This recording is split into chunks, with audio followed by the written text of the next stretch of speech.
Keep thy foot when thou goest to the house of God, and be more ready to hear than to give the sacrifice of fools. For they consider not that they do evil. Be not rash with thy mouth, and let not thine heart be hasty to utter anything before God, for God is in heaven, and thou upon earth. Therefore let thy words be few. For a dream cometh through the multitude of business, and a fool's voice is known by multitude of words. When thou vowest a vow unto God, defer not to pay it. For he hath no pleasure in fools. Pay that which thou hast vowed. Better is it that thou shouldest not vow, than that thou shouldest vow and not pay. Suffer not thy mouth to cause thy flesh to sin. Neither say thou before the angel that it was an error.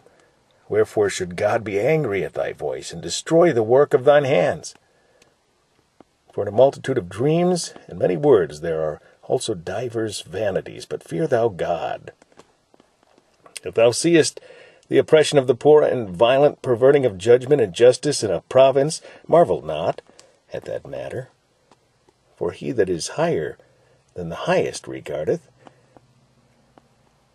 and there be higher than they.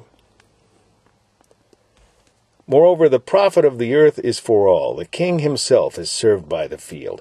He that loveth silver shall not be satisfied with silver, nor he that loveth abundance with increase. This is also vanity. When goods increase, they are increased that eat them. And what good is there to the owner thereof, saving the beholding of them with their eyes? The sleep of a laboring man is sweet, whether he eat little or much.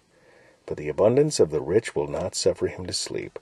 There is a sore evil which I have seen under the sun, namely riches kept for the owners thereof to their hurt.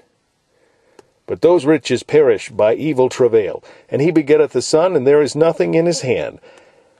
And he came forth of his mother's womb, naked shall he return, to go as he came, and shall take nothing of his labor which he may carry away in his hand.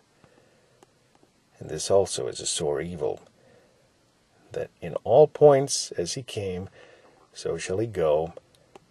And what profit hath he that hath labored for the wind? All his days also he eateth in darkness, and he hath much sorrow and wrath with his sickness. Behold, that which I have seen, it is good and comely for one to eat and to drink, and to enjoy the good of all his labor that he taketh under the sun. All the days of his life which God giveth him, for it is his portion. Every man also to whom God hath given riches and wealth hath given him power to eat thereof, and to take his portion, and to rejoice in his labor. This is the gift of God.